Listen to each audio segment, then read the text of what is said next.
In this world, the moon is undergoing a mutation that will cause the temperature to rise above 100 degrees. The surface becomes so hot that power plants explode due to the heat. You can't walk outside for more than 20 seconds without fainting, and the asphalt is so hot that if you touch it, you melt. With the whole world unable to leave their homes, supplies have become the most valuable commodity. Our protagonist survived for 5 years with his girlfriend.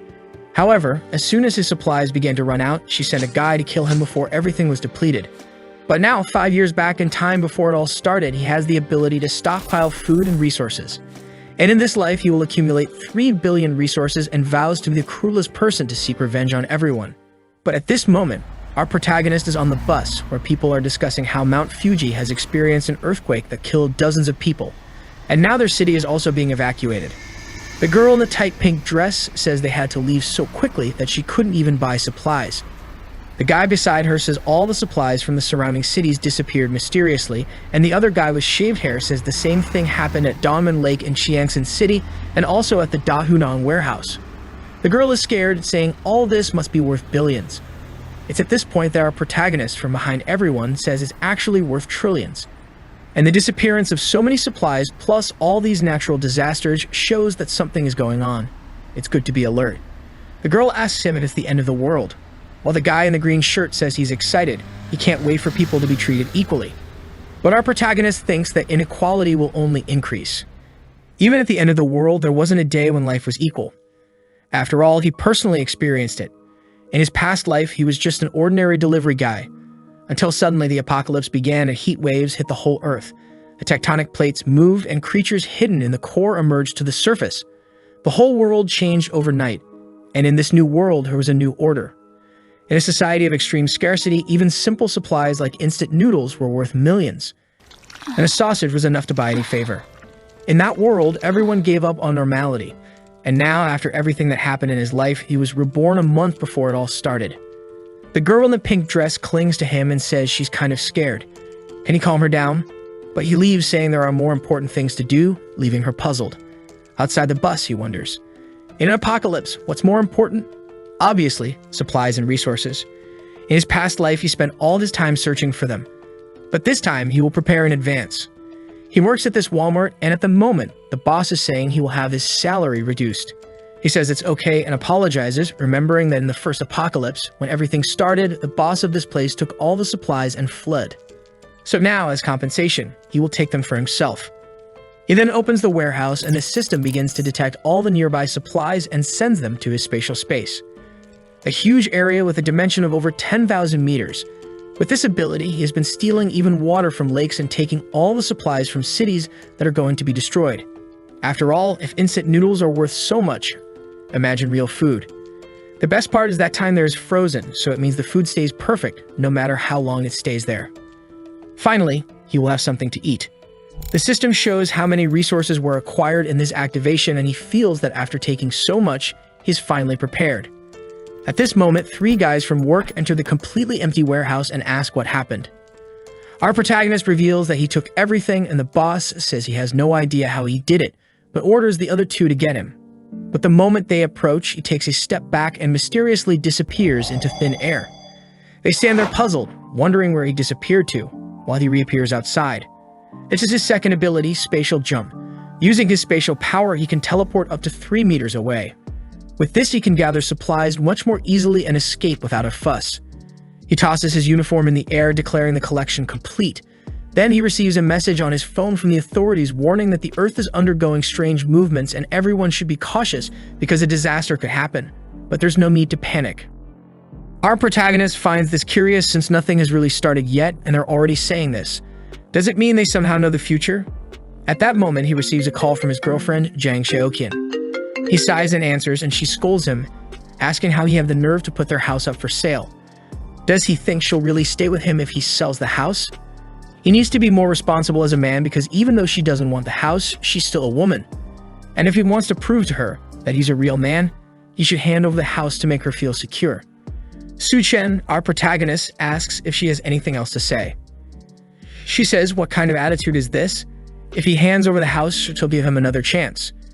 Just transfer the documents to her. But if he doesn't do that, don't even think about marrying her. But Su-chen hangs up without saying anything. He remembers that in the last 5 years of the apocalypse, he went out every day to hunt for supplies to feed her, and even took her to one of the safe zones. If it weren't for him, she would have starved in the first few days. But still, and he remembers a day when he returned home and was attacked from behind. All because he wasn't bringing in as many supplies, and they wanted to know if he was hiding something. After Su-chen was killed, they had fun next to his body. And Jang Shio-chin warned the guy on top of her that Su-chen died because he was a useless incompetent. And it's good for this guy to prove he's not so incompetent. Su-chen was devastated to have trusted such a person for so long. But in this life, Shio-chin and that guy named Wang will pay the price. And they won't die easily. The pain he felt, they will feel 100 times more. He calms down and remembers that the things he needs now are not found in the market and can only be bought with money. But first, he needs to get that money. So he calls a guy named Liu and says he's selling his house at half price, but he wants the money now. In front of the real estate agency, Wang and Shio-chin are waiting for him. When he appears, Shio-chin scolds him for keeping her waiting for so long. But he ignores her and walks past. Wang asks who let him sell a house and that if he does anything like this again, he won't see the sun tomorrow. But at that moment, Su-chen, who has learned to fight after surviving, grabs him by the neck and throws him to the ground, saying he can do whatever he wants with his things. While Shio-chin is scared by this and tries to stop him. But she receives a slap and falls to the ground in disbelief. On the ground, Wang is begging him to let go, saying he's almost suffocating, but Su-chen tells him not to worry since he won't die so easily. He then releases Wang, who is shocked on the ground, while Su-chen enters the real estate agency. At that moment, Shio-chin threatens him, saying to seize this opportunity she's giving him. If he kneels down and apologizes, she'll consider his case. But if he doesn't do that, forget about marrying her. Su-chen looks back and stares at the two who run away in fear. Inside the real estate agency, the attendant offers him some water, saying they will buy his house now. What does he think? The realtor's plan is simple. Su-chen's house is worth $1 million, but now he's selling it for $700,000. All he needs to do is buy and sell to someone else, and he'll make a good profit. Su-chen agrees to sell, but he has to receive the full payment now. The guy agrees, saying they'll transfer everything, and by tomorrow morning, it'll all be sorted out. Su-chen obviously agrees because houses will lose all value as temperatures rise. Despite several disasters occurring, the city is still peaceful for now. Volcanoes, earthquakes, and tsunamis are all still far away. Walking down the street, he sees a poster advertising quick loans. He decides to go there with his house certificate. Upon arrival, he's shocked to see it's the older brother of the guy who just beat him up, knowing this guy will die in the jaws of a monster in the first few days. The guy says he can lend him $500,000. He just needs to leave the house certificate. Su-chen hands over the certificate, saying he wants another $100,000 and promises to win it all back at the casino in a week. The seller likes hearing this and thinks this kid must be one of those gamblers who would sell even their relatives if necessary. This way, he won't be able to pay, will keep the house, and he'll still have a lot of debt. With that, the guy agrees, and another $600,000 is transferred. Shio-chin is angry along with Wang, saying he'll pay the price for this. As they were going to visit Wang's brother and Su-chen just came from there, they spot him. Wang wants to know what he's doing here, already grabbing his neck in fear, but they decide to follow him. Su-chen remembers that several buildings will collapse because of the tsunamis. But this hotel in the Green City has withstood all disasters until the end. He knows the presidential suite is well equipped and even has a pool. Maybe it's a good place to use as a base for a while. Even at the end of times, this place continued to have food for a long time. He is then greeted by the attendant Liu Xinru, who asks what she can do for him. Su-chen says he wants 1,000 tables for a banquet, startling her. She offers some table options, thinking this kid must be the son of someone very rich. He says he'll want the table that costs $10,000 each and will make a deposit of $500,000. When everything is settled, he'll make the rest of the payment. She is somewhat incredulous, but says to follow her to make the payment, thinking that even though this payment of his may not be much, someone who easily spends $500,000 surely has more to spend, so it's best to facilitate the process. Entering the room, she asks if he's getting married. He says yes, and all this is for a wedding, and he also wants the presidential suite. Sometime later, he's leaving the hotel all happy. He got over $10 million in food, spending $500,000 with the advance deposit. And it doesn't matter about the rest, since when the apocalypse begins, the ice blocks he'll have will be worth billions. Watching him leave, she thinks whoever marries him is a lucky girl. At that moment, Shio-chin appears and asks what that person was doing. The attendant asks who she is, and she says she's Su-chen's girlfriend. The attendant then says her boyfriend ordered a banquet for over 1,000 people and paid $500,000. To have a boyfriend like him, she's really lucky. However, the attendant is looking and thinking this girl is at most a 7. But she has a good body. Why do rich guys always like women like this? Xiaoqian and Yang are shocked. A $10 million banquet. The attendant says it's the case and that maybe she hasn't realized, but many rich people do this. They get into relationships and hide all the money they have until the day of the wedding. Xiaoqian starts to believe this, and Wang thinks it's impossible for that loser to have so much money. However, the attendant shows that she received the transfer of 500,000. On the street, Wang is asking Xiaoqian, who is he going to invite to a 1,000-person banquet? Now Xiaoqian is confident, saying, "You really don't understand, do you? He's trying to introduce me to the circle of millionaires he knows. Only then will he reveal my identity." Wang is wanting to become a mountaineer and venture into the mountains, but she slaps him. Thinking that she has to create as many opportunities as possible to stay with that loser while imagining herself as a wealthy lady in a chair being pampered, her eyes sparkle. She never imagined this scenario. She'll definitely have to marry Su Chen the loser, and that's too good. Meanwhile, Su Chen is just tallying up what he's done. 700,000 for the house, plus 600,000 loan and 500,000 for the banquet. And now that his name is about to be tarnished, taking out a bunch more loans wouldn't be bad. So he installs all the banking apps on his phone and starts taking out a bunch more loans. After creating over 80 accounts, he managed to get another 970,000. Now he needs to buy a fireplace, ice-making machine, ice blocks, smokeless charcoal, and a few other things that aren't available in the markets. With the amount of money he has, buying online with fast delivery is easy.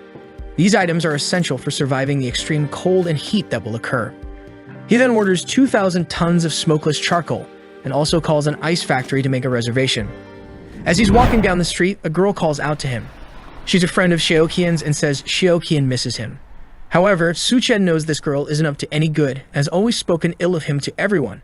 So he tells her, "Miss me. She must miss my house, right?" Lena looks at Xiaoqian and says Su Chen must be testing her, and she has to realize how sad he was with her behavior. Xiaoqian then rushes to Shen to apologize, feeling embarrassed, asking if he can accompany her for a walk. She's not feeling well and she was sad to have fought with him yesterday. But Su Chen ignores her and tells her to go for a walk alone. Xiaoqian is losing her temper, saying he's being too arrogant, and Lena says he's getting a taxi. It's good they follow him and see what he's up to. Meanwhile, Su Chen is arriving at the ice factory. The guy receives him, impressed that he's so young. Su Chen asks if the 2,000 tons of edible ice are ready, and the attendant says his factory isn't cheap, but guarantees extremely fast delivery. He just needs to pay a small portion, and they'll deliver everything. Su Chen then transfers 100,000 to him, and the seller informs that everything will be delivered in 3 days. Save the money, the attendant asks why he needs so much ice. Is he organizing an event? If he wants, they can cooperate in the future, and the price is negotiable. Su Chen says it's all for a charity event and leaves. At that moment, another taxi stops and the seller gets excited. But it's Xiaoqian wanting to know what that guy who just left was doing here. She's asking because he's her boyfriend. The seller is confused. Is this girl playing detective? What's going on here? He says he ordered 800,000 in ice. Both of them are shocked. 800,000 in ice. It's confirmed. He's a millionaire indeed to do something like that. Lena asks, did he tell you what he's going to do with so much ice? The seller thinks and remembers. He said he's going to donate it to charity. Both of them get scared without understanding the reason. The scene shifts to one of the city's fanciest restaurants. In his past life, he never enjoyed anything before everything was destroyed, and even having a coffee was a luxury. Looking at the menu, he sees it's all quite expensive. And on the last page, there's something for 17,000 with a question mark. He asks what it is, and the attendant says it's a special item made by their chef. Su Chen says it sounds good and places the order. He remembers that in his past lives, several creatures mutated. Some people thought it was some kind of biological change. But for him, it was just the creatures adapting to the new environment. At that moment, a girl with pink hair comes to deliver his order. She's marvelous and introduces herself as the chef of this restaurant. Su Chen recognizes her as Chef Duanye. During the apocalypse, she became known as the Hell's Chef. She had some kind of magical culinary ability that turned corpses into edible things. And in a world of scarcity, no one could resist temptation. However, the dishes made with mutated creatures always ended up killing people. Seeing his expression, she wonders, does he think that a beautiful girl like me would poison his food? And then she tells him that the dish she served is called Two-Faced Life. It's a meat dish with different preparations on each side. Su Chen tries it and says it's really worth the $17,000, while thinking it would be wonderful to have her at home to cook. Outside, Lena says she heard this restaurant is really expensive. and Xiaoqian says she can't wait to become a rich wife. So Su Chen decides to go to one of the city's most expensive bars since soon it won't be possible. As soon as he sits down, a bunch of girls surround him asking what he wants to drink. He starts drinking with them, and when he looks to the side, there's a girl sitting there. Her friend says she was betrayed by her boyfriend and came here to have some fun. The girl says her boyfriend didn't even sleep with her and cheated on her with an old woman. Why do all men act like that? Su Chen says it's because men's instinct to reproduce is ingrained in their DNA and mind. Suddenly, she drinks her entire drink and asks if he's single. He's confused, but she approaches and asks if he's interested. At that moment, Xiaoqian and Lina enter the bar looking for him. And at a table in the corner, they see him with the 3 girls. Su Chen tells her they can go up to a room and she seems to agree, so the 2 rush off. It seems the desire between them is strong. Xiaoqian and Lina shout at him to stop, but the 2 run to the room, enter, and close the door. He apologizes to her for those 2, and the girl timidly says it's her first time. Su Chen feels awkward and flicks her forehead, saying she must be drunk to do something like that. He tells her not to leave the house for the next few days and to stock up on food. She says she understands. And then he says a girl like her shouldn't be in a place like this. With that, he closes the door and leaves, thinking it's a shame, but he won't be able to seize this opportunity. When he leaves the room, Xiaoqian and Lina are kicking all the doors. But he easily leaves, and the next day he receives all the delivery trucks, from the ice, charcoal, to the banquets. Wang is confused in the crowd, wondering why the hell Su Chen rented such a huge warehouse just to receive so much stuff, and now even Xiaoqian is getting confused, wondering what he's doing. At that moment, Lina points out that the banquet from the Green City Hotel has arrived. They're laying out the carpets and organizing all the tables beautifully. Could it be that suddenly a bunch of people will arrive and you will declare his love for her and propose?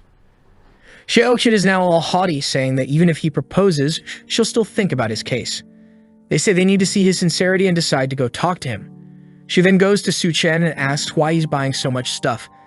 And Su Chen says he'll explain later, but can she help him organize everything? Xiaoqian is scared, thinking he's a jerk for making the girl who's about to become rich soon do such hard work.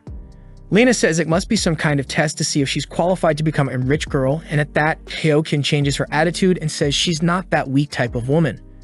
She knows how to be delicate, but also knows how to work and starts carrying the boxes. But she's dying of anger, saying that when she becomes a rich woman, Su Chen will pay. At that moment, Lina comes to try to seduce him, saying she'll help carry the boxes. In her mind, she's sure that someone as rich as him won't have just one woman, right? As long as she shows a bit of what she has to offer, she might at least get to enjoy a little. Meanwhile, Su Chen is thinking he can't lose free labor like this. After all, with so much ice and tables to set up, they'll need some help. Some time passes and they finally finish everything. Xiaoqian is dripping with sweat and her legs are shaking. She says she's been carrying stuff since morning until now. As soon as she becomes his wife, she'll make sure to take all his money. Lina, lying on the ground, is also finished, saying that the damn guy really made them carry those heavy ice boxes. Xiaoqian says enough of this test, he has to propose to her right away and start the party or the guests will arrive. And Lina says he needs to hurry up because the food is getting cold. Meanwhile, Su Chen gives a good amount of extra money to all the delivery guys who thank him from the bottom of their hearts. At that moment, Xiaoqian comes and asks, Su Chen, don't you have something to tell me? Su Chen says yes, he thanks her for the help, but unfortunately, there's no payment for them, so they can leave now. Xiaoqian is shocked and tells him to stop joking. The guests are already arriving, not to mention there are 1,000 tables. Why doesn't he just reveal that he wants to marry her so they can have a good life? Su Chen looks back and says that's impossible for him. After all, he's already sold the house and accumulated a bunch of debts. Does she really want to marry him? Lina says that doesn't make sense. How can someone with no money buy so much ice? Su Chen says he's only doing all this to help his very rich boss who wants to do a charity project. Xiaoqian loses her temper and anger and attacks him, saying he's been lying to her this whole time. He says he hasn't lied about anything, while she falls to the ground with a monstrous look, saying he's just a poor loser who can forget about marrying her. Su Chen says he's not interested at all, and she angrily leaves, saying he's a bastard and will regret it. When they both leave, he thinks they'll regret it once the apocalypse starts. He then closes the warehouse door to start storing everything in his space. With that, all preparations are finally ready. Back at the hotel with Wang DeHai, the guy he borrowed money from. Wan Hoyu pulls Xiaoqian aside and tells her not to pay attention to that loser Su Chen anymore. She should stick with him all the time anyway. She's gnashing her teeth, saying she's looking forward to his performance tonight. And Wang tells her not to worry, he'll ask his brother DeHai to deal with that guy for her. Qian thinks that Wang isn't really that bad after all, plus he has his influential brother. He's definitely better than that loser. Just then, Suchen says she really throws herself at anyone. She's startled and asks what he's doing there, while Wang points at him and tells his brother it was this guy who hit him. DEHYDRATED says he didn't expect it to be this guy here, and Wang asks if he knows that guy. DEHYDRATED explains that this kid borrowed 600,000 from him and has to pay it back by tomorrow. Wang says that's perfect, they can settle these two things. While Qian is now happily saying she really got rid of a loser, especially one who owes money to DEHYDRATED's brother. Suchen says it really is impossible to have a good meal in that place, and DEHYDRATED reminds him that the payment date is tomorrow. Why is he here in this hotel acting like everything's fine? Wang shouts at his brother not even to talk to this guy since he hit him. Sinru then appears and asks what's going on and if they can resolve it. DEHYDRATED says if she forces that kid to kneel down and apologize, they can let it slide for today. She then asks Suchen what's going on. He says it's just some pests bothering him. DEHYDRATED then bangs on the table, saying he was only calm because his payment is due tomorrow. But from afar, a guy with a goatee asks what's going on and who let him cause trouble here. Suchen and DEHYDRATED recognize this guy as Gao Kang. DEHYDRATED starts apologizing, asking what he's doing here. Gao Kang says he has important matters to discuss here today, and it's not for him to cause trouble. DEHYDRATED knows this guy is an entrepreneur, but is involved in various underworld activities, and he has a lot of people under his command, so it's really not good to go against him. And with that, he apologizes, saying he'll come back later. Suchen recognizes this guy as Skull Crusher. And in the apocalypse, this guy became one of the most powerful forces, and he even had the boss of Hell working for him. Suchen remembers that this hotel was one of the first places where some people with powers appeared, and maybe he got so strong because of something that will happen here. Gao Qiang stares at him while Suchen thinks whatever opportunity arises in this hotel, he'll seize it. Sometime later, Gao Qiang is taking Duan Ya to meet someone named Mr. Sun, and she asks what this guy wants to discuss with her. Mr. Sun says he was looking forward to meeting the wonderful Miss Duan and then serves her a drink. Duan Ya realizes there's something wrong with that glass, clearly containing some kind of drug. While Suchen remembers in his past life he hid in the basement with Xiao King and barely survived. He never expected that in this life he would kick her and she would still follow him here. But this is the perfect opportunity for revenge. Looking at the pool where the two brothers are going to refresh themselves, saying that tonight is strangely hot, but it's worth it since the girls will come in bikinis. They then appear and look at the moon, saying it's strangely bright. It's shining as much as the daytime sun. At that moment, Wang declares his love for her, while Suchen in the room says their love is really about to explode. With the glass to the moon, he welcomes the apocalypse. The moon then begins to tremble and emit a red aura. Everyone outside feels something strange and their skin begins to burn. They all start running back to the hotel, saying something's wrong. Why is the moonlight burning so much? Inside the hotel, people are confused. It's night, but it's very bright. At that moment, the three of them are running, and everyone is scared. Their skin is already red. They are desperate, looking for somewhere to cool down. They then see an aquarium, run to it, knock it over, and jump in to relieve the pain. The hotel staff ask what's going on and where is DEHYDRATED's brother. At that moment, Wang remembers his brother, who appears at the door with his skin all burnt. In the room, Mr. Sun is asking Duan why she's not drinking, and Gao Qiang says they prepared a banquet, so why don't they go there now? But Mr. Sun tells him that in this city, nobody can refuse to drink the wine he pours into the glass. Duan gets angry, thinking Gao Qiang set her up. He's so eager to raise his social status that he handed her over to this Mr. Sun. She knows this Sun Debiao very well. He's a guy who's invincible in the city of Shangu and has harmed many women. And today she became his target. She's absolutely sure there's something wrong with this wine, so she can't drink it. But what will she do? Right at that moment, the moon starts burning the three of them, and they close the curtain wondering what's happening. Mr. Sun says they'd better go down to understand better, and Duan feels relieved to get out of the situation. In the lobby, Sinrui is trying to calm everyone down, saying the rescue teams must be coming. Gao Qiang asks one of his henchmen what's going on. He explains that suddenly the moon shone red and the temperature outside rose by over 70 degrees. In the news, they're saying that a lot of people have already been injured and burned. Mr. Sun calls the minister and asks them to send someone to pick him up. However, sometime later, he tells Gao Qiang that unfortunately it seems they're having some problems and won't be able to make it. Meanwhile, DEHYDRATED is in agony with his entire skin burned. People are trying to apply some burn ointments, but it's not enough. Not to mention he needs to be taken to a hospital, but with his high temperature outside, it will be impossible. He says he'll call a friend to come pick him up. The friend answers the phone, saying it's in the middle of nowhere, but okay, he'll come. As soon as he leaves the garage, he sees it's too hot and gets confused. The heat is so intense that the tires burst, and gets out of the car, calls his friend to let him know he'll be delayed, and runs away. However, the sole of his shoe melts and he slips and falls to the ground. Looking sideways, he sees another person lying there, already a dry corpse. He gets scared and tries to get up without realizing that half of his face is already on the asphalt. Everyone in the hotel is startled when he screams on the phone. While all this is happening, our protagonist is in his room with controlled temperature. He's sleeping soundly in bed, and government announcements are already being made. Due to the intense heat emitted by the moon, temperatures have risen by over 75 degrees, with the ground reaching over 100. The event has already resulted in hundreds of casualties. Please stay indoors to avoid skin and respiratory burns. At that moment, one of the power plants explodes due to excess heat, cutting off some communications. DEHYDRATED says he lost contact with his friends. While everyone is in the last room left in the hotel, Shabuxian and Lena are complaining that they don't want to stay in a room full of men. But at that moment, the power goes out. And with that, the air conditioning also stops working and everyone starts taking off their shirts, dying of heat. Xiaoqian remembers that Su Chen's room has a pool. Meanwhile, our protagonist is swimming peacefully. He already knew the power would go out because of the explosion in the power plants. And that's also why he chose a room specifically with a pool, in addition to vertical air conditioners and giant batteries to ensure the temperature. But he's also missing some ice here. He changes, sits on the sofa, thinking it's very nice now. He's hungry, so he sets up a banquet on the table. As it's the first day of the apocalypse, he needs a small breakfast, while wondering when that Gochang will have the chance to gain powers. Someone knocks on the door, saying they know he's in there. Our protagonist knows that with the power to teleport and the preparations he made, he doesn't need to worry. So to cause anger and envy, he decides to open the room. As soon as the door begins to open, a cold breeze comes out and everyone feels an indescribable relief, wondering, why does it seem so nice in there and why does he have air conditioning? Su Chen asks if they need anything.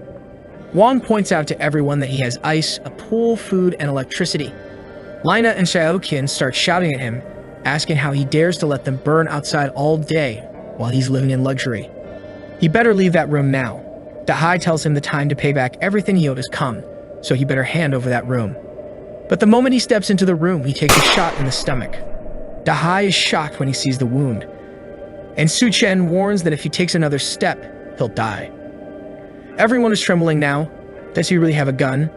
DEHYDRATED is outraged, asking where he got that. But another shot is heard in the room, and everyone is scared when DEHYDRATED falls to the ground, now with a wound in his leg. Su Chen points outside, saying whoever wants to die can stay there, and he'll give them 3 seconds. Whoever is in his line of sight will go to the next life.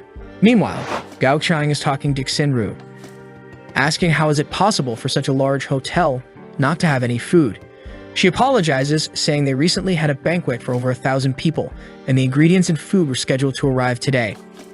At this moment, Mr. Sun, pouring water over his body, commands her to bring all the water and food she has right away.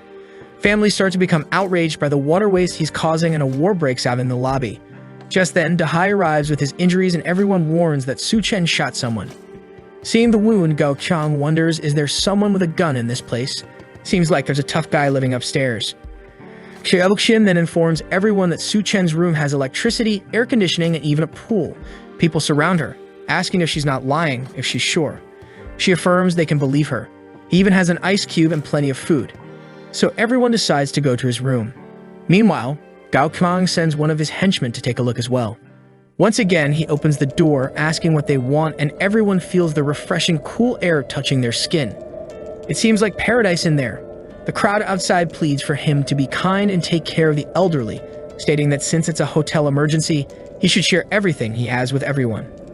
The chubby little boy spots some fried chicken and jumps to grab it. However, he's stopped with a kick to the belly and is sent flying. Su Chen warns the parents to take care of the kids or he'll have to do it for them. People are outraged, asking how he dares to hit a child. He's truly a murderer and doesn't deserve to stay in that room. Everyone starts to enter. However, at that moment, he shoots the guy in the back who falls to the ground. Su Chen warns that he may be alone, but everyone there only has one life. He knows the situation seems dangerous, but at any moment, he can jump through the portal and disappear. Downstairs, Wang is furious. After his brother suffered 2 gunshot wounds, a crowd threw his body out because he was already dying and decomposing. whining saying they have to kill that damn Su Chen. Meanwhile, in Su Chen's room, Xiaoqian and Lina are sweating and dripping with heat as they're asking to come in, saying they're sure he wouldn't have the courage to shoot them, and that they love him very much and are sure he loves them. If he lets them stay there for a little while, they promise to join him in a 2-against-1 adventure all night long. Su Chen says that since they want to work together so eagerly, he'll let them in.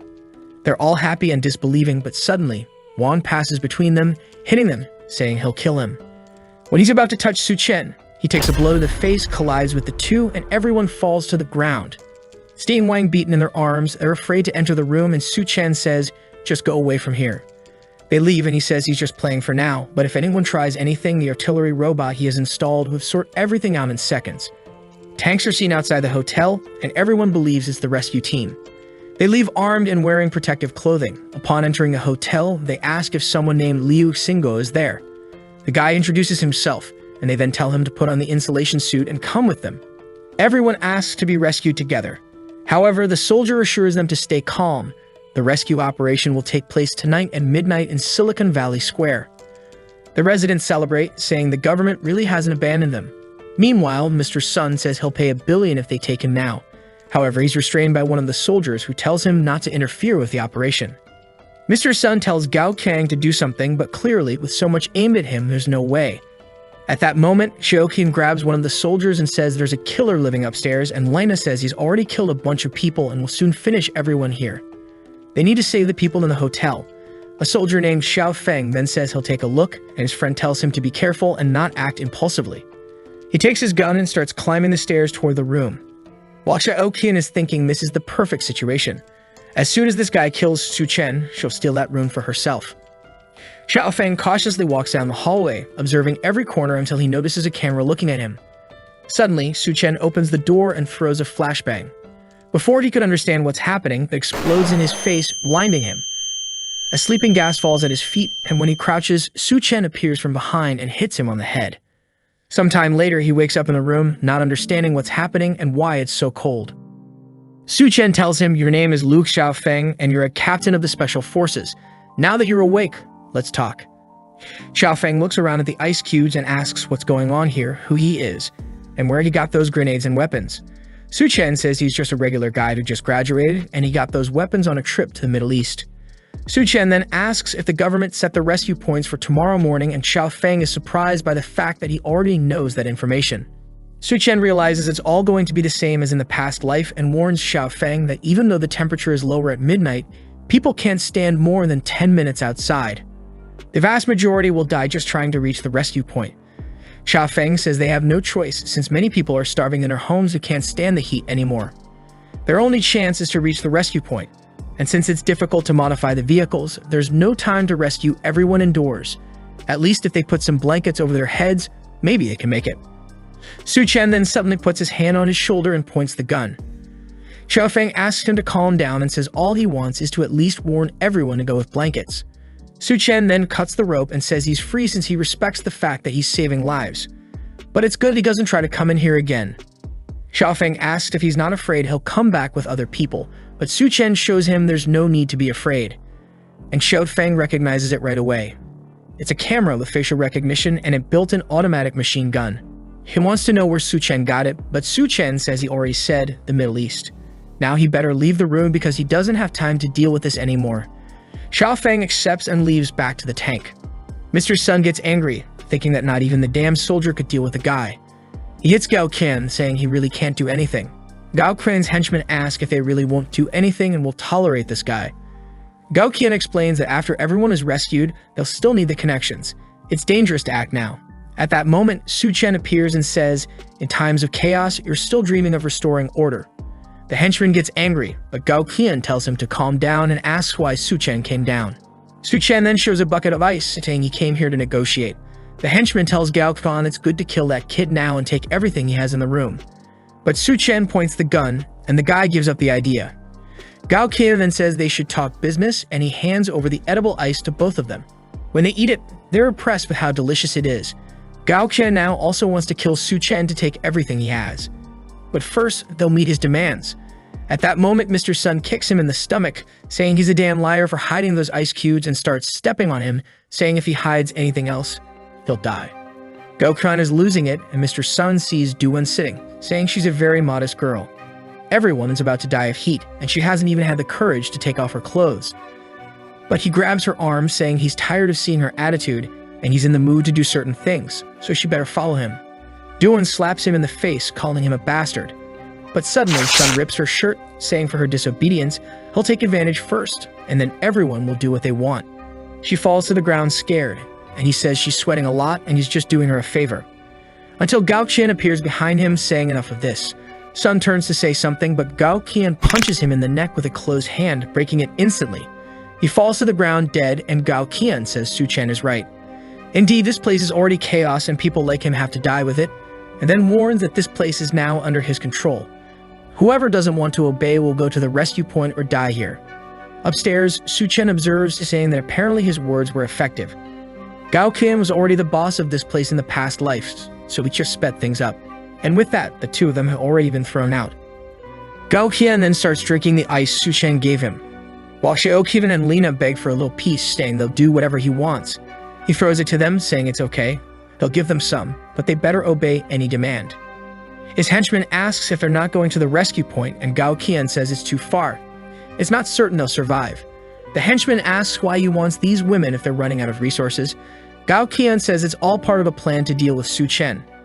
At midnight, Lina and Xiaoqian try to leave, covering themselves with blankets, but the henchman comes and takes everything off them. Xiaoqian asks what he thinks he's doing, but the henchman warns that now that they've taken the ice, they'll have to stay with him for a while. Those who decided not to obey Gao-qian because he didn't provide supplies are trying to reach the rescue point. But even though it's midnight, the ground is much hotter than they imagined. They're trying to protect their feet with a piece of wood, but it makes it difficult to walk, and one of them stumbles. Upon contact with the ground, their hand and face melt, leaving the survivor behind to die. Meanwhile, DeHe's body, which was burning on the ground until now, wakes up with red eyes. From the balcony, Su-chen observes everything, remembering that in the past life, he almost died on this walk. Xiaoqian and Lina say they can do whatever he wants, but why don't they at least go to the room? The henchman says they're being too shy, there's no need to try to hide. But suddenly the glass shatters, and the two chubby guys who were burned come running after everyone. Wang thinks they're zombies and asks if they'll turn too if they're bitten. Gao-qian says they need to figure it out, then grabs him by the neck and throws him to the two creatures. Wang's back is burned just by making contact with the creatures, and Su-chen appears with a blade, telling everyone to get out of the way. The henchman can't believe he wants to deal with these monsters, and Gao-qian is eager, thinking that as soon as Su-chen kills the two, he'll kill him and take everything from him. Su-chen knows that bodies exposed to heat turn into zombies, but they don't share any virus. You could say they're more like drought demons. The difference is that these demons retain some memories from their past life. Su-chen stands still, and Mr. Sun passes by him and goes towards Gao-qian. That's because he was killed by him. But Wang DeHe was killed by Su-chen and attacks him. However, seeing the situation, he's sure that the chance for Gao-qian to awaken some powers by killing Mr. Sun. So he goes in his direction and cuts off his chance. A purple crystal comes out of his body. And that's a kind of core that can evolve a human body. He grabs the crystal, jumps back, and pushes DeHy towards everyone. With that, he goes up the stairs and tells them to have fun. Gao-qian grabs the guy on the ground again and throws him towards the creature. Back in his room, Su-chen says these crystals are extremely rare. He puts it in a glass and drinks it since that's the absorption method. The body extracts the energy from the crystal and strengthens itself. His eyes turn red and he starts screaming while all his clothes burn. He falls on the ground on top of an ice block, while in the lobby, the drought demon has finished all their water. Now without anything to drink or eat, Lina wants to escape. But the henchman stops her, saying she's not going to run away. At that moment, Lina says they should use Xiaoqian. She was Su-chen's wife, and if they throw her at the door, it's certain he'll open it, and then they can try to steal something from him. The henchman says it's a great idea, and Xiaoqian says she'll help, but she wants to eat meat first. The henchman says there's no meat since the refrigerators have been off for days. Gao-qian looks at her and asks if she wants meat, then he has a solution. They restrain Lina, and he warns her that if she wants to, she'll have to do it. Xiaoqian is shocked, asking if he means they're going to eat her meat. While Lina is trembling, Xiaoqian is going towards her. Lina pleads, saying, "What are you doing? You're not going to do that, are you?" But Xiaoqian goes to her face and says she just betrayed her by talking about her being Su-chen's wife. Since she did that, she deserves it, and then strikes 3 times. Gao-qian and the henchman are even scared to see how she did that without hesitation. Xiaoqian is going crazy, saying that when she's full, she'll go up and drink Su Chen's blood. The henchman looks at Gao Qian and asks if they're really going to do that. Gao Qian says to call the boss Duan quickly, or else they'll dry up. Meanwhile, in the room, Su Chen is jumping around with his new body. Not only is he more resistant to heat, but he's also more agile and strong. At that moment, he sees Duan at the door. Standing at the entrance, she's thinking it's getting crazy down there.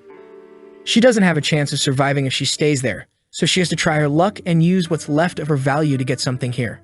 Right at that moment, Su Chen opens the door naked, and she gets scared. She screams and he apologizes, saying it was unintentional. He was excited about some news. In the room, he then tells her that even though he has resources, it's limited, and besides, they just met and he can't accept her just because she's beautiful, right? He remembers that in the past life, she was a very smart woman. Furthermore, she formed a cooperative relationship with Gao Qian. However, even though he had thought about having her around, the atmosphere feels strange now. Duan then tells him that she's not just a cook, she's also a doctor who has been working as a surgeon for 3 years. She's thinking that his room is extremely well equipped. Not only does it have electricity, but it also has ice and food. She needs to demonstrate her worth to stay here. On the sofa, Su Chen acknowledges that being a doctor is indeed a good proposition. However, as she knows, resources are extremely scarce, and it's uncertain if they'll survive until tomorrow. Feeling uncertain upon hearing this, she says that as long as he doesn't kick her out of the room, she'll do whatever he wants. Upon hearing this proposal, Su Chen immediately states that this is her new home. She feels embarrassed, thinking she said that a bit hastily and unintentionally. Su Chen warns her that her only choice is to behave. If he catches her planning something behind his back, their relationship will end. Duan assures him that she understands and will never doubt any of his methods or determination. Su Chen then suggests that she can demonstrate her determination by undressing. She feels embarrassed and asks if he wouldn't rather have a like on the video first, since the chapters are over. I will bring you more. If you enjoyed, activate the cheeky little bell and I'm out. Do you remember that the last chapter ended when he had just absorbed the powers? And at the door of the room was Duan wanting to come in because she knew that downstairs the chances of survival were only decreasing. Su Chen opened the door in the same way he came to this world, asking if there was any problem. She obviously was confused, not understanding what was going on there. Sometime later he was embarrassed, but explained to her that he couldn't let her stay just because she was pretty. To increase his chances of letting her stay there, she explained that she was not only a cook, but also a doctor. Su Chen said it was a very tempting offer, but resources were scarce. Taken aback by this, she said she would do anything he wanted. With that, the boy's smile brightened, and he said that now it was her new home there. She covered her mouth, thinking she spoke without thinking. But Su Chen warned her that inside, her only choice was to behave. She says she understood perfectly and would never question his motivations or methods.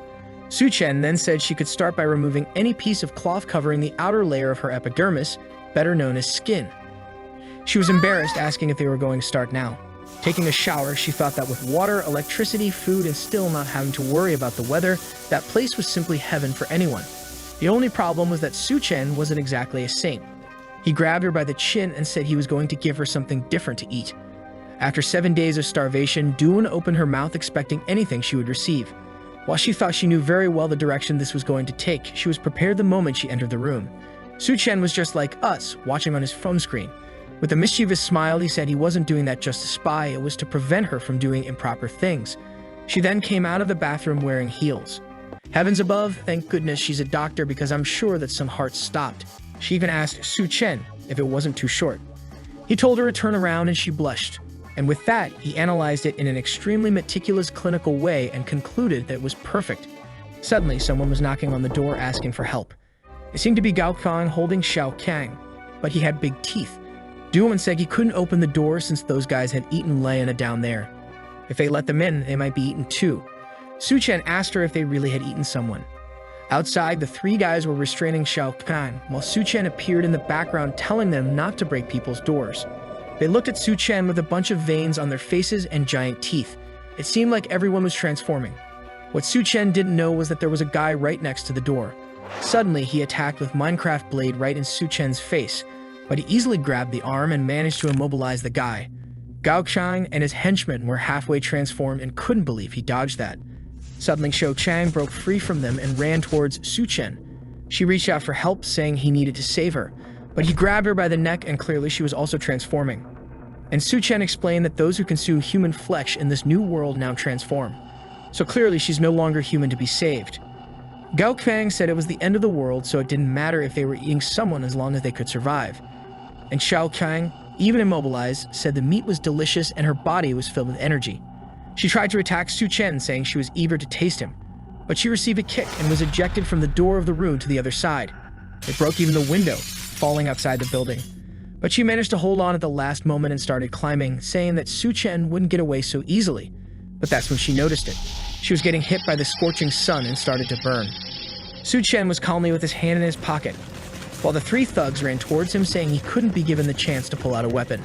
But calmly, Su Chen asked why they thought he would waste bullets. Suddenly, one of them jumped in Su Chen's face, saying he was underestimating them too much. And the sneaky guy pulled out the Minecraft weapon and said he likes to waste it, and he hit the guy right in the head. Even though they were monsters, they kept their consciousness, so they came up with a plan to spread out and attack him from all directions. While Su Chen finished off one coming from the front, the other thug was already above on the ceiling, warning that not only were they faster, but their reaction time was also much better. With one attacking from each side, he took advantage to go over and warned Su Chen that it was the end for him. He was confident that with a punch he would finish the boy and steal everything he had. But Su Chen jumped and caught him halfway, asking if he had finished talking. And with that, they both fell, with Su Chen smashing his head on the ground. Another Minecraft blade came for him. But Su Chen was a pro and easily blocked it. With a single move, he disarmed one of the zombies and took out the other one beside. Gao Kan took advantage of this opening to try to land a punch, but his neck was also grabbed and Su Chen slammed him against the wall. But that's when something else was coming from the corridor. Even Su Chen seemed to be startled by what he saw. It was Xiao Qin completely transformed into a drop demon. She jumped from the glass and approached Su Chen. He recognized her and called her by her name. Seeing the transformation, he said she transformed too quickly, so apparently her dependencies are deep. As he finished off Gao Kuang, he said since she wouldn't disappear, he would finish her off again. And with that, Gao Kuang was lifeless. Transformed, Xiao Qin let out a monstrous scream. Inside the room, Duan was getting impressed. I'm also very impressed with her, goddammit. Saying that Su Chen was too incredible, he was dealing with the entire Gao Qian gang alone. But seeing that creature in the corridor, she knew that was much more dangerous than the others. She knew that if she wanted to stay by his side for a long time, she couldn't be a burden to him. So she called Su Chen's name, who turned to see what it was. He was confused by her saying she would help. He said if she didn't get scared and hide, that was already good. But if she came out armed like that with so much thickness, he would be very distracted in combat. She was kind of confused until she realized she was indeed an impressive doctor. Meanwhile, Xiao Qin was making some noises, until she let out a big scream and jumped towards Su Chen with her mouth open. He was surprised and turned to see her coming. But it was too late. He took a blow right on the shoulder. Duan was startled and called out his name. But at that moment, Su Chen had already activated his berserker power and her claws only made small scratches. Xiao Qin turned around disbelievingly. In a quick move using her tail, she reached Su Chen's back. And taking advantage that he was immobile, she bit him right on the shoulder. But her teeth couldn't penetrate his skin, which seemed as hard as steel. She couldn't understand what just happened. Su Chen asked if her teeth were just for decoration, but warned that now it was his turn. He grabbed one arm and then the other. He jumped backwards to her back, immobilizing her. He pressed his foot on her spine, and with her unable to react, he asked if she was ready. With that, he pulled both her arms out, while jumping and slamming her on the ground. Xiao Qin fell to the ground in agony, and Su Chen stylishly landed behind her with the toothpicks in his hand. Tossing the remains away, he said he was planning to make her suffer much more in this apocalypse. But now that she's like this, she forced him to finish her off as quickly as possible. But suddenly, he noticed something. Using her tail, Xiao Qin grabbed one of the bodies on the ground. She opened her monster mouth and started swallowing the guy. Her mouth stretched all the way to the side of her spine, and her body, burning from the inside, easily melted the guy's flesh. With that, he was devoured, and her arm began to regenerate. In a few seconds, all the wounds were healed, and she stared at Su Chen and let out a scream. Even for him, it was a surprise that she could regenerate lost limbs like that. In the room, Duan was disbelieving this was completely against medicine. But strangely, Su Chen said it was too good. She was confused, not understanding what he was talking about. Su Chen was celebrating the fact that it wasn't so easy to kill her. This meant he could spend a lot of time tearing each of her pieces apart. In a flash of movement, he lunged towards Xiao Qin. Even transformed, she was unable to defeat him, and he suddenly grabbed her shoulder. With red eyes, he said they would only find out how many times her body could regenerate. Pulling her left arm, he said they would start with that one. From the other side of her ear, he said it was now the turn of the right arm and pulled another one. The monster was agonizing. Tossing the 4 limbs up, she fell to the ground battered. But she easily regenerated. As soon as she was back to 100%, Su-chen said the first round was over. But she'd better get ready because the second was about to begin. From the room, Doon watched everything, the rain of limbs being thrown everywhere, while Su-chen kept finishing her off. She regenerated once again, and it was time for the 3rd round. He continued removing each of her limbs and the tail. And with that came the 4th round, the 5th round. He began testing removing other parts, and after many experiments, Cheokin was on the ground crying. While Su-chen said he was already satisfied he wasn't a demon, but the little humanity left in her made her ask why she was being treated like this. Su-chen didn't like that question, especially because he remembered very well what she did to him in the past, when he did everything for her and was stabbed in the back. And then he went to step on her, saying it was revenge. And with one step, it was the end of Cheokin. Disbelieving and scared of what she saw, Doon asked if he was okay and if he was sane. But Su-chen ignored her question and only wanted to know if she was ready. Amidst that chaos, she was confused and asked ready for what. Su-chen approached her from behind and said he had been so heroic now. Shouldn't she reward him? Doon seemed to agree because she only asked if it would be right there. In another part of the city, at a rescue point, someone said the temperatures seemed to be normalizing. With open hands, this person wondered if it was the end of the apocalypse, when suddenly Xiaofeng appeared a little embarrassed, calling for the captain. He warned that there was a crowd of survivors approaching the rescue point, and the captain took a look. With short hair and carrying 3 giant weapons, she observed what was coming. They weren't survivors, but zombies that had already been transformed into drop demons. As soon as the captain noticed this, her pupils contracted. The demons began to run towards them, and she warned to evacuate all civilians from that place. But the zombie crowd seemed endless, and Xiaofeng begged the captain not to die while defending her at the front line. She told him to shut up and advance to the rescue point. Meanwhile, Su-chen said now she would experience the power of the berserker. But Doon said she had already experienced that berserker power many times and asked how many times they had done it. Su-chen warned her that the extreme heat waves would ease off for now, and he wanted to go out to resolve something. So he needed to leave her with unforgettable memories. Timidly and hesitantly, Doon asked if she couldn't go with him.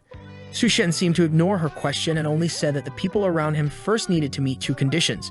They needed to be valuable and absolutely obey any order. And she replied that she understood. Another berserker adventure begins. With that, night fell and Su-chen said Doon had completely submitted to him. He knew he had to return soon before the Great Tsunamis began. In the past life, the excess of people moving towards the rescue point caused large hordes of zombies that ended up destroying that place. Many civilians and soldiers died in that concentration. Moreover, this caused Minecraft weapons to fall into the hands of several people. Suddenly, 3 guys appear in front of him and told him to stop the car or he will suffer the consequences. From inside, Su-chen seemed unfazed, wondering if that guy was crazy to ask a car to stop like that. With that, he just stepped on the accelerator. The guys were startled and started to run, but Su-chen just accelerated and lightly tapped the guys, sending them flying. Very friendly, our protagonist put the 3 to sleep peacefully on the asphalt. Su-chen knew it would be the same as before. The excessive heat and the wave of zombies caused the collapse of the subway underground. As many people ran to the deepest part to escape the heat, tens of thousands died there. Observing the bottom of the subway, several red eyes stared at him. That's because the sound of the car was attracting everyone.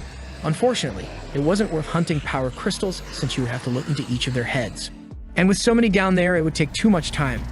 He then decided to take a look at the situation at the school, while remembering that he hadn't been to this place since his graduation from the engineering university.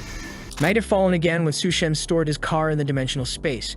He entered a building and came face to face with 2 transformed creatures. They were chained by collars around their necks, and from the back on the sofa, 3 guys seemed calm. And the boss said that for Su-chen to enter their territory, he would have to drop that backpack on his back.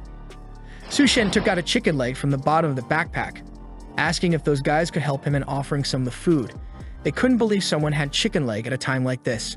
The boss immediately said he would definitely help him, just throw those chicken legs. Su-chen smiled and threw the chicken leg, right in the middle of the 2 drop demons. Hunger took over and the 3 guys tried to lunge to compete for the chicken leg, but it was tied by a string, and the 3 were startled when Su-chen started pulling. He apologized, saying the 3 didn't deserve to eat something so good. They grabbed his weapons to finish Su-chen, but Su-chen grabbed the Minecraft one to sort everything out, and 3 loud sounds echoed in that room. Surely it was a very good sleep-inducing weapon because the 3 boys went into an eternal sleep, while Su-chen couldn't remember so many idiots surviving in the past life. Maybe the tips he's giving to other people have affected the world more than he thinks. He heads to the reptile and snake laboratory door. Grabbing the padlock on the door, he easily destroys it, saying apparently not many people come to this place. As most of the creatures there had already died, the smell of death filled the place. Looking to the side, Suchen saw a like in this video to help Mamoru make more juicy content for his brothers. When more chapters are released, I will be back, so if you don't want to lose it, activate the cheeky little bell, and I'm out.